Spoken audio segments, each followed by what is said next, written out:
Мындай жагдайда Аскаровдун көрсөтмөлөрүнө калпыс болгон 100дөн ашык күбөлөрдүн, милиция кызматкерлеринин, прокуратура, сот, чек ара кызматкерлеринин, доктурлардын Аскаров менен камерада чогуу отурган адамдардын жазасын өтөгөн Мамадалиевдин көрсөтмөлөрүн тастыктайт. Ал эми Аскаров убактылуу кармоочу жайда тамак аш менен камсыз жана ага туугандары да тамак аш киргизип турганы тергөөдө жана соттук териштирүүдө так далилденди. Ошондой эле Аскаровго керек болгон учурларда медициналык жардам көрсөтүлгөнү далилденди. Түзөтүү мекемелерине мыйзамдуулукту көзөмөлдөөчү прокурордун маалыматына ылайык, тинтүү учурунда Аскаровдун камерасына ар кайсы мезгилде 5 уюлдук телефон табылган.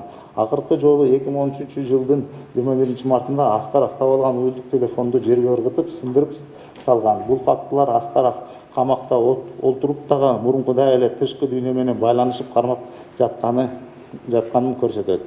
Жогорулардын негизинде Бириккен Улуттар уюмунун адам укук боюнча комитетинин 2016-жылдын 31-марттагы ой пикирлердеги жүйөлөрү Чүй областтык соттук апелляциялык жыйынында тергөө чогултулган далилдерди жана жаңы ачылган жагдайлардын материалдарын жана жактоочулар соттук жыйында тиркеген материалдарын айкын жана объективдүү изилдеп, жактоочулар тарабынан келтирилген кошумча күбөлөрдү суракка алып, тергөө жана соттук териштирүүдө Аскаровдун адам укугу эч кандай басымдык болбогонун жана бузулбаганын, ошондой эле кыйноолор болбогонун аныктап, адам укуктары боюнча комитет ой пикирлери жүйөлөрү өз ордун тапкан жок деген тыянакка соттук элеге келет.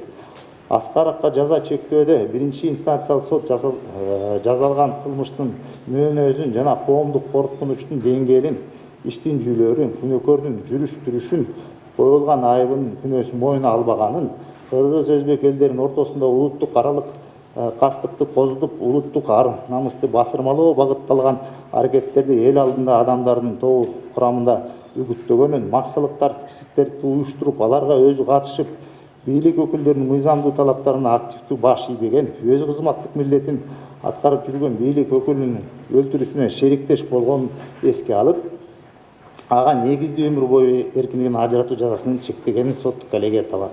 Анткени Аскаров өзүнүн жогорундагы көрсөтүлгөн кыймыл-аракеттери менен региондогу жана жалпы Кыргыз Республикасынын этнос аралык коопсуздугуна коркунуч келтиргенин эске алып, соттук элеге соттолуучун оңолушу мүмкүн эмес деп эсептейт.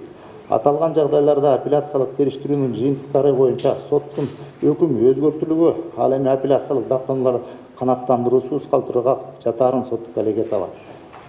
Жогорулардын негизинде Кыргыз Республикасынын кылмыш жаза кодексинин 67-беренесинин, жазык процесстик кодексинин 28, 348, 348 беренесинин 1-бөлүгүнүн 3-пунктун жетекчиликке алып, соттук элеге өкүм кылат. Жалал Абад областынын Базар Коргон райондук сотунун 2010-жылдын 15-сентябрдагы Аскаров Азимжонго карата чыгарылган өкүмү өзгөртүлсүн.